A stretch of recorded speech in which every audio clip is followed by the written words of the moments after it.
The Thing in the Basement by Michaela Morgan. First published 2006 by A&C Black Publishers Limited. Chapter 1. "I'll go in by myself," Scott said to his mum. "I want to go in by myself." He looked at all the other kids going in the gates.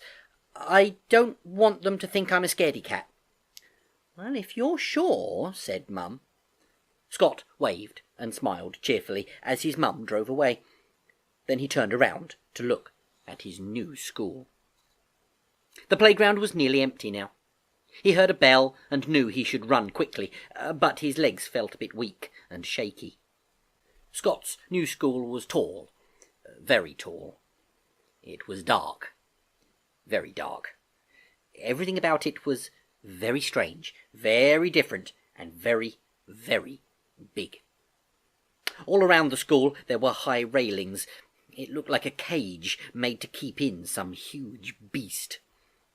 In the basement, Scott could see two grimy windows. The windows had bars across them. Was something being kept down there, he wondered?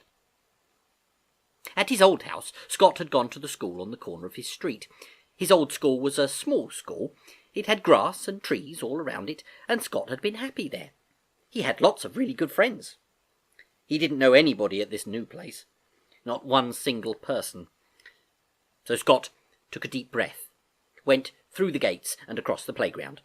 All he could hear was the sound of his own footsteps, and he felt a bit sick. Scott pushed the door into the school and stepped inside. It was quiet, very quiet. He peered into the office. The secretary was busy talking on the phone. She didn't see him. In the distance he could hear strange music and chanting. "I'm just late. They've started going into assembly already," he told himself, but he couldn't help but shiver. Would he get in trouble for being late? Late on his very first day? "I'll just go to my classroom. I'm sure I can remember the way," he told himself. The head teacher had showed Scott and his mum all around the school only a week ago, so Scott set off. 5 minutes later, he was lost.